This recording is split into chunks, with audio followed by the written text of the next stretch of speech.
The city never sleeps, and for a long time, neither did I. My life was a constant stream of notifications, deadlines, and the relentless hum of traffic outside my window. I was running on empty, chasing a version of success that always seemed just out of reach. On the outside, I had it all together.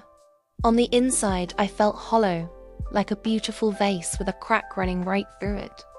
Something was missing, a deeper connection I couldn't quite name. I tried everything to fill that void. New hobbies, weekend trips, endless scrolling, but nothing worked. The noise inside my head was just as loud as the city outside.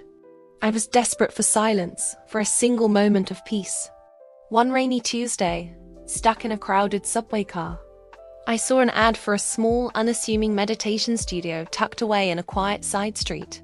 It promised inner peace in the urban jungle. It felt like a sign. Skeptical but desperate, I booked a session for that evening. Walking in, the contrast was immediate.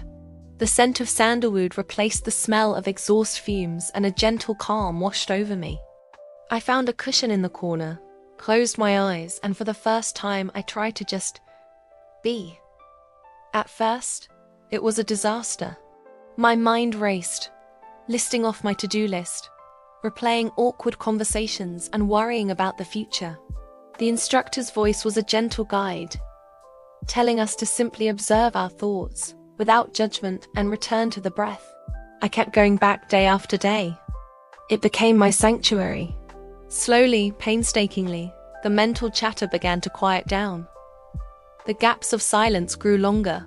It was in one of these quiet moments, about a month into my practice, that something strange happened. As I focused on my breath, a warmth started to spread from the base of my spine. It was subtle at first, like a gentle hum, a flicker of energy I'd never felt before. I tried to ignore it, thinking it was just a muscle twitch, but it grew stronger, warmer. It felt like a tiny, dormant seed was starting to stir within me. I didn't have a name for it, but I was fascinated. My meditation was no longer just about finding peace. It had become a journey of discovery. The sensation became a regular part of my practice. This warmth would slowly begin to travel upwards, inch by inch along my spine. It was an intensely physical feeling, like liquid light moving through me. Some days it would feel stuck, and I'd feel a strange pressure or a block. Other days it would flow more freely, bringing with it waves of unexpected emotion.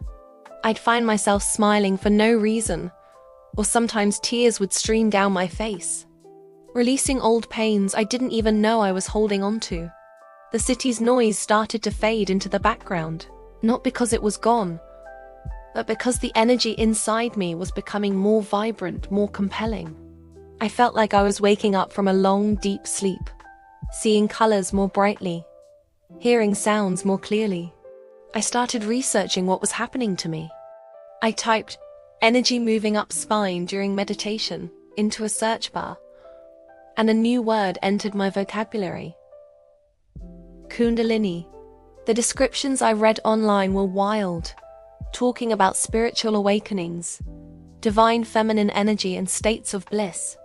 It sounded like something out of an ancient text, not something happening to a regular person in a high-rise apartment. But the descriptions of the physical sensations, the heat, the movement, the emotional releases, they match my experience perfectly. I realized I wasn't just imagining things. This was a real documented phenomenon. It was the awakening of a powerful life force energy that lies dormant in all of us. The discovery was both terrifying and exhilarating. I was on a path I never intended to walk. The energy continued its journey. As it moved up, it felt like it was clearing out old blockages in its path. Each energy center it passed, what yoga calls a chakra, seemed to light up.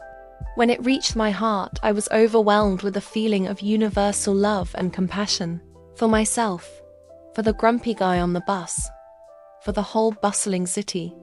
It was a profound connection that went beyond words. When it moved into my throat, I found a new confidence to speak my truth. to express myself honestly and without fear. It was like my entire being was being retuned, recalibrated to a higher frequency. The constant anxiety that had been my companion for years began to dissolve, replaced by a deep sense of trust and purpose. I was no longer just surviving the city. I was thriving in it. One evening, during a particularly deep meditation, it happened. The energy surged. It wasn't a gentle flow this time.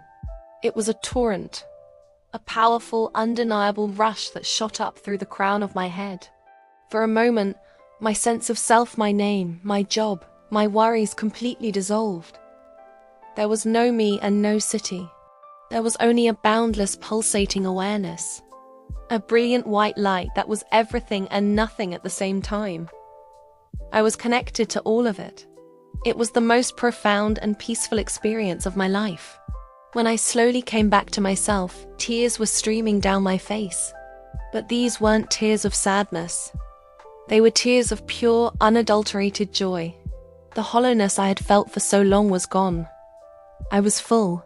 My life is different now. The city is still noisy, my schedule is still busy, but I'm no longer at war with it.